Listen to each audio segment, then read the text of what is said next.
મારી દીકરી ભૂવા ભરવામાં ફસાઈ ગઈ હતી અને કેતન સાગઠિયા એ તેમના કાકા એ બધા કેટલી દીકરીની જિંદગી બગાડ નાખી છે. અને આ મવડી સંસ્થાનમાં દાણા જોવાનું કામ કરે, મેલી વિદ્યાનું કામ કરે, બધાના ઘરે ઘરે જઈને મેલી વિદ્યાનું કામ કરવા. તો નમસ્કાર મિત્રો, રાજકોટથી સૌથી મોટા સમાચાર મળ્યા છે. મિત્રો, સમાચારમાં આગળ વાત કરીએ તો રાજકોટમાં એક હિરોઈન જેવી છોકરીને ભુવાજીએ પ્રેમ જાળમાં ફસાવી. મિત્રો, એમ કહી શકાય, કારણ કે તમને ખબર છે કે સુરજ ભુવાએ છોકરીને પ્રેમમાં ફસાવી હતી અને એની હત્યા પણ કરી લીધી હતી. પરંતુ આ વખતે કંઈક ઘટના એવી બની છે કે સાંભળી તમારા પગ નીચે જમીન સરકી જવાની છે.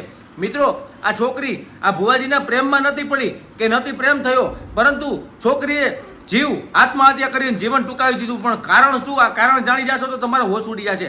ચાલો કારણ જાણી લઈએ. દર્શક મિત્રો, રાજકોટની ઘટના છે. યુવતીને એમ હતું કે હું ભુવાજી પાસે દાણા જોવડાવું તો મારું જીવન તંદુરસ્ત અને સારું જશે.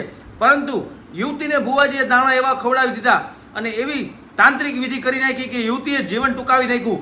અને એના પપ્પાજીએ શું કીધું તમે આગળ સાંભળ્યું છે ને, કે મારી એક ને એક દીકરી હતી, આ ભુવાજીના આવા પંડાળમાં પડી અને મારું આખું સંસાર વીખી નાખ્યો. એટલે હું તમને હજુ પણ કહું છું કે આવા ખોટા ધોંગી ભુવાની પ્રેમ જાળમાં તો ઠીક છે, પણ આનું કાંઈ માયનામાં લ્યોમાં અત્યારે કોઈ સાચું છે જ નહીં, કોઈ નથી. આ ખોટીનાનો કોઈ વિશ્વાસ કરોમાં હું પણ તમને કહું છું જાહેરમાં. વિડીયોને શેર કરો અને લાઈક કરી અને ફોલો કરો. આખી ઘટના હું હતી સાંભળો તમે, તો શેર કરવાનું ભૂલતા નહીં. જોઈ નાખો વિડીયો. રાજકોટમાં અંધશ્રદ્ધાનો વધુ એક કિસ્સો સામે આવ્યો છે, જેમાં મવડી ગામે રહેતી 26 વર્ષીય કોમલે ઝેરી દવા પીને આપઘાત કરી લીધો છે. કેતન સાગઠિયા નામના ભુવાએ કોમલને કહ્યું હતું કે તેના પિતાનું મૃત્યુ થઈ જશે અને વિધિ કરાવવા મવડી સ્મશાને આવવું પડશે. જ્યાં ગયા બાદ કોમલ ભુવાના સંપર્કમાં આવી હતી, જેના પછી કોમલ અને ભુવો કેતન સાગઠિયા 1.5 વર્ષથી સાથે રહેતા હતા. મારી દીકરી ભૂવા ભરવામાં ફસાઈ ગઈ હતી